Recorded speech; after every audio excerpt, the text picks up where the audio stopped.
kahit na na-deliver na ang 1 billion pesos para kay Pangulong Marcos at kahit na naisama na rin sa 2025 budget ang 100 billion pesos insertion sa pamamagitan ng BICAM Committee, ayon mismo sa utos ng Pangulo, nagagalit pa rin daw si BBM.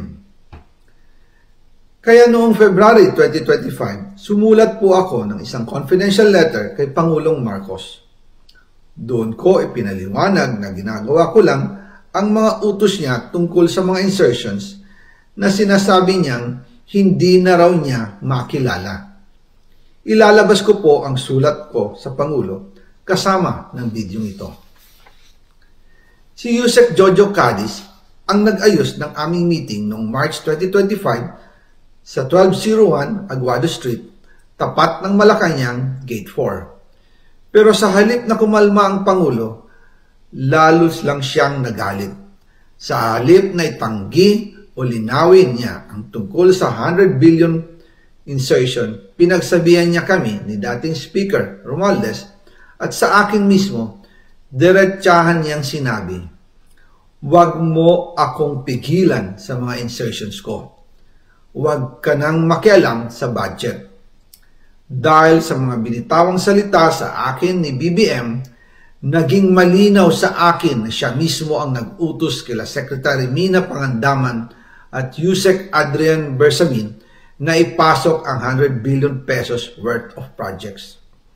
Kaya kung hindi talaga totoo na galing sa Pangulo ang utos, bakit hindi niya agad tinanggal noon pa sina Secretary Mina Pangandaman at Undersecretary Adrian Bersamin nang pinaalam ko sa kanya ang 100 billion insertions sa pamamagitan ng sulat? Bakit ngayon lang nila pinag-resign kung kailan nalaman ng publiko ang tungkol dito?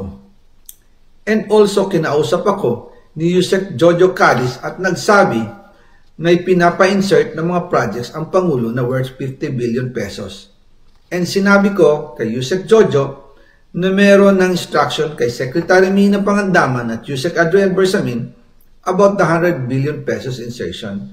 And sabi niya, kakausapin niya ang Pangulo na kung pwede, doon na lang i-charge ang gusto niya ng 50 billion pesos na insertion. Ngunit ang sagot ng Pangulo, humingi ka ng bago or dagdag na insertions.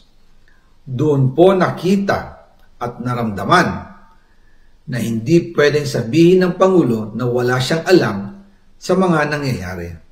Kasi mismo siya ang nagbibigay ng utos.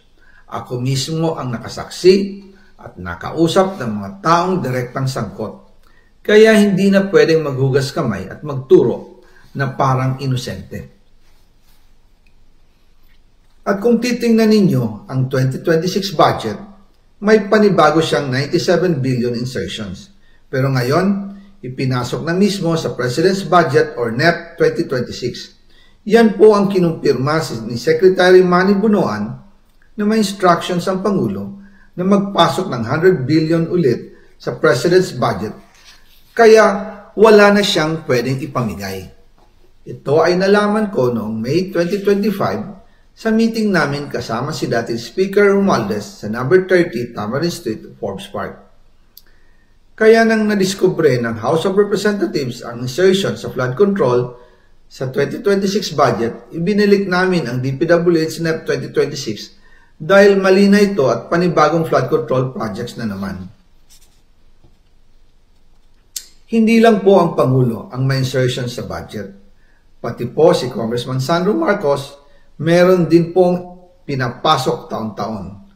Noong 2023, may 9.636 billion pesos.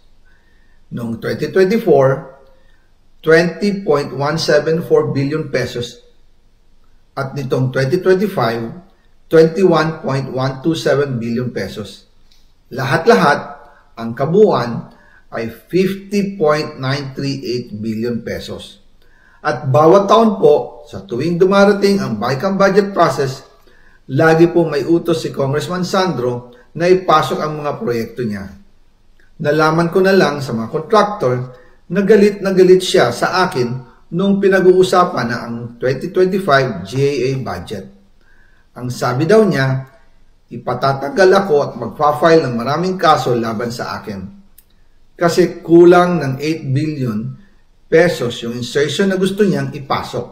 Ang dahilan daw, may mga contractor na nakapag-advance na sa kanya at dahil hindi na ipasok ang buong halaga, kailangan daw niyang magsauli sa mga yon. Para malinaw sa taong bayan, ilalabas ko po sa video na ito ang listahan ng mga proyekto na kasama sa mga insertions ni Congressman Sandro.